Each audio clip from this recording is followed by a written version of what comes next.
It's the radio guy, Mike Prince. Welcome to Football Friday. And man, have we got a jam-packed show for you on today. Of course, our social media handles for Instagram, Facebook, and Twitter are all at The Mike Prince Show. The YouTube channel is at The Open Mic Broadcast Network. Our website is obnradio.com, and our 24-hour dial-in message line, 713-570-6736. And without any further delay, we'll jump right into today's episode. Well, Thursday night football action had the Battle of Ohio, as the Cleveland Browns were able to ward off the Cincinnati Bengals by the score of 35-30. PV alert. Kadarrell Hodge, 2 receptions for 39 yards for the Cleveland Browns. As we mentioned, a lot to cover on today's episode, and we'll jump right into action right now as far as our high school matchups for the Waller County, Texas, and surrounding area, and the Southland Report as presented by Mr. Rob Butler. You listen to the Mike Prince Show Football Friday edition right here at the Open Mic Broadcast Network. We'll be right back.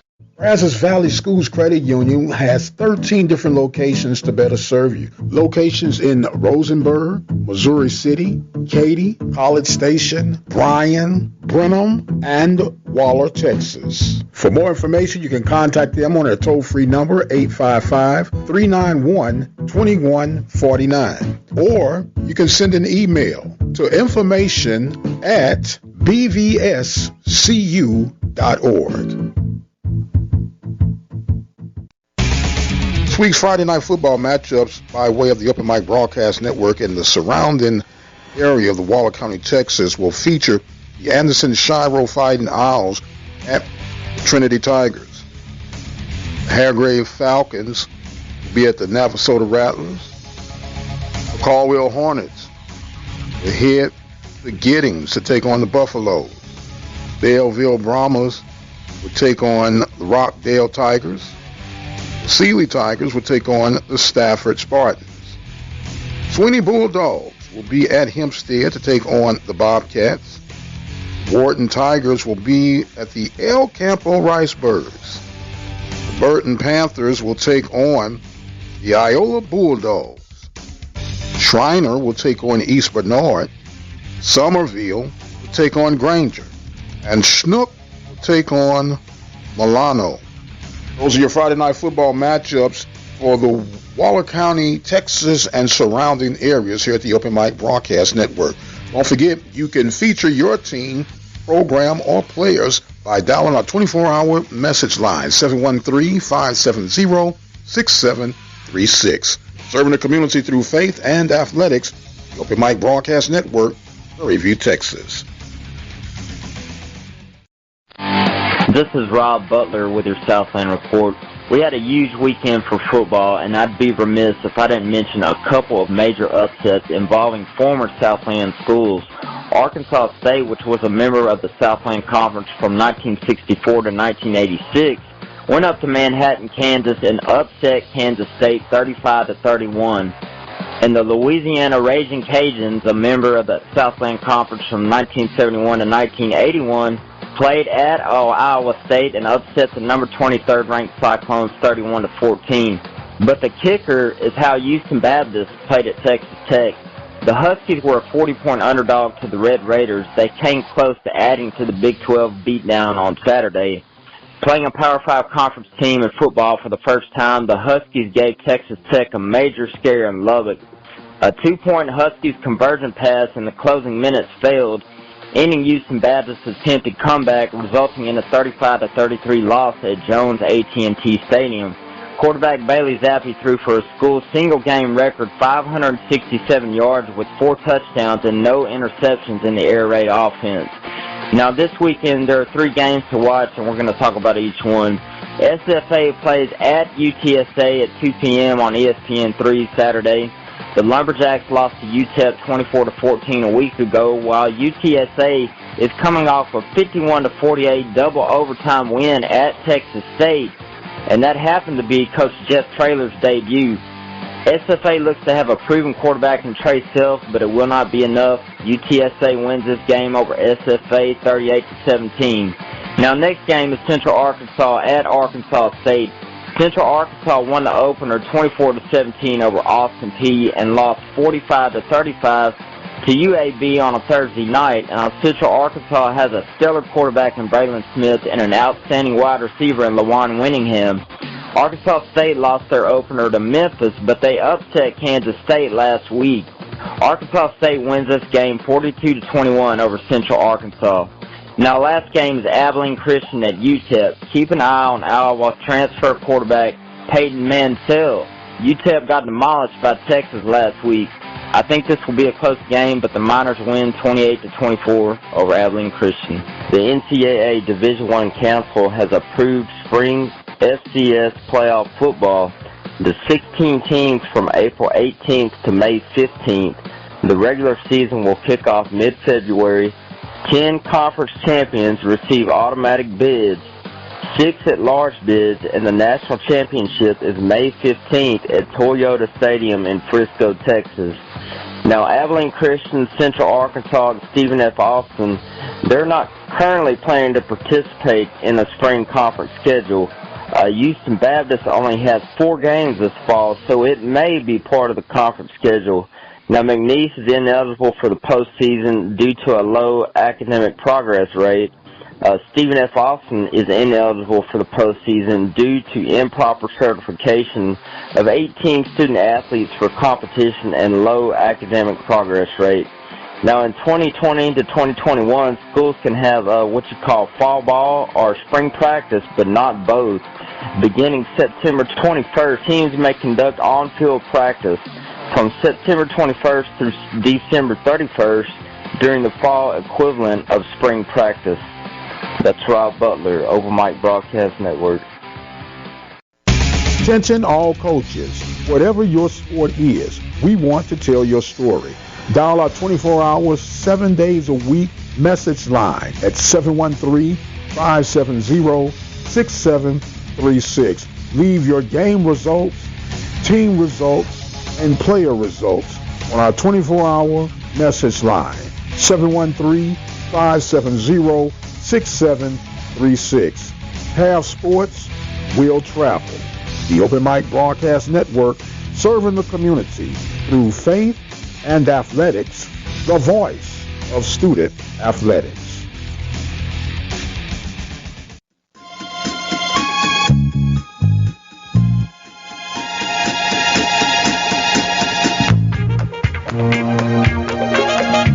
Welcome back to the Mike Prince Show, Football Friday edition, as we try to keep you up to speed of what's going on with the latest and the greatest information. Of course, the hotbed of this week is the Big Ten has collapsed to the pressure, and they are now looking to start fall competition despite earlier decisions to shut things down for the fall.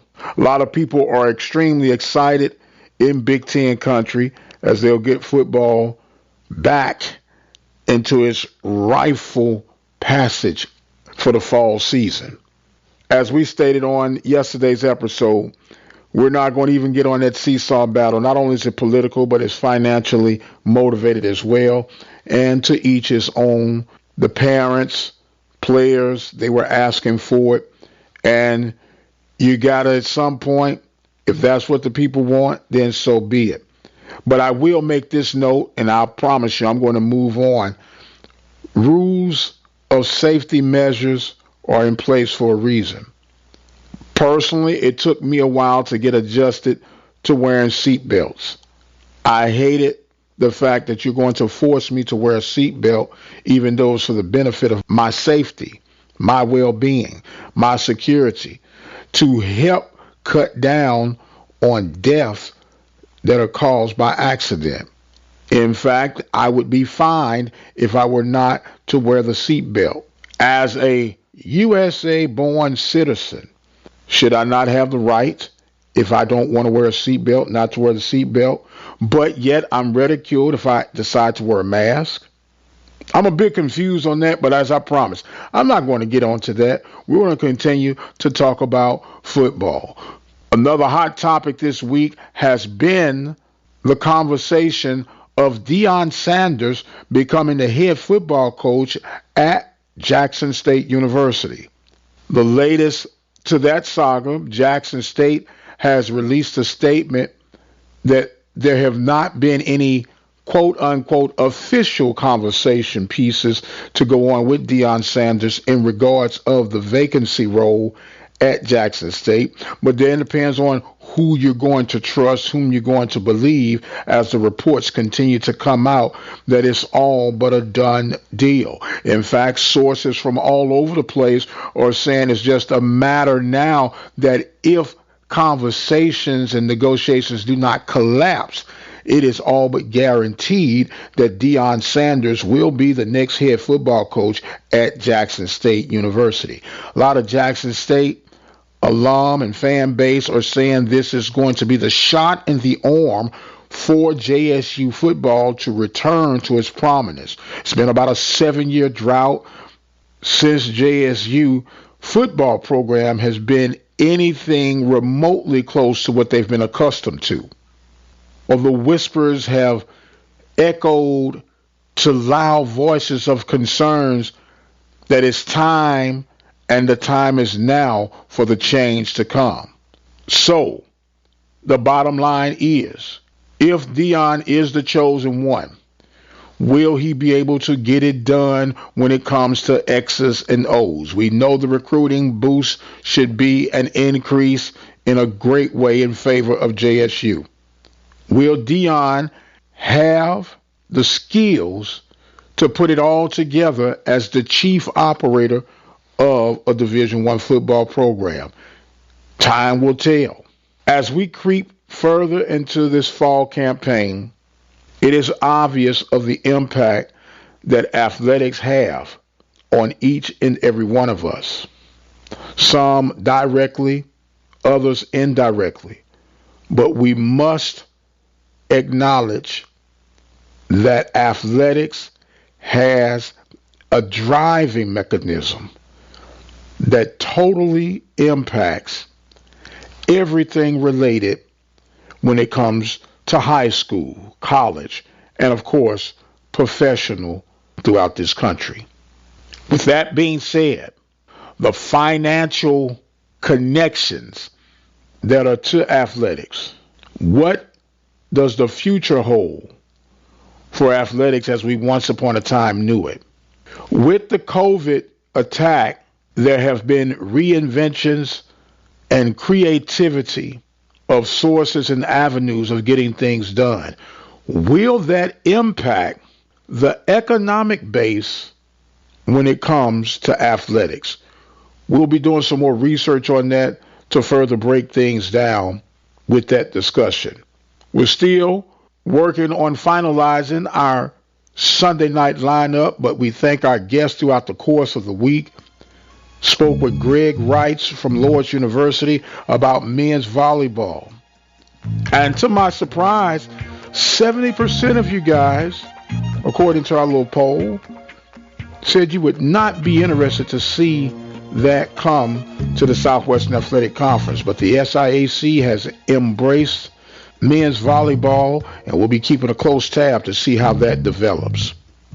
We also polled you guys asking who do you think would win the NFC East, and you all said the Washington football team by 57%. And I must acknowledge the NBA playoffs. The Western Finals will have the Denver Nuggets taking on the Los Angeles Lakers. And I polled out, do you believe that the Nuggets have a chance? So far, 50% of you say yes, they do. But we know how this is going to wash out. I'm just saying. My time has come where I must exit stage left. I am the radio guy, Dr. Mike Prince. Thank you guys so much for joining in with us. Don't forget to join us for the Carlos Brown Show, 10 a.m. to 12 noon Central Standard Time on Saturday. Miss Sonia Stamps with She Say Sports. And do remember to meet us at 6 p.m. Central Standard Time Sunday evening right here at the Open Mic Broadcast Network. I've got to go. Until the next time, you guys be blessed, and we'll see you on the other side.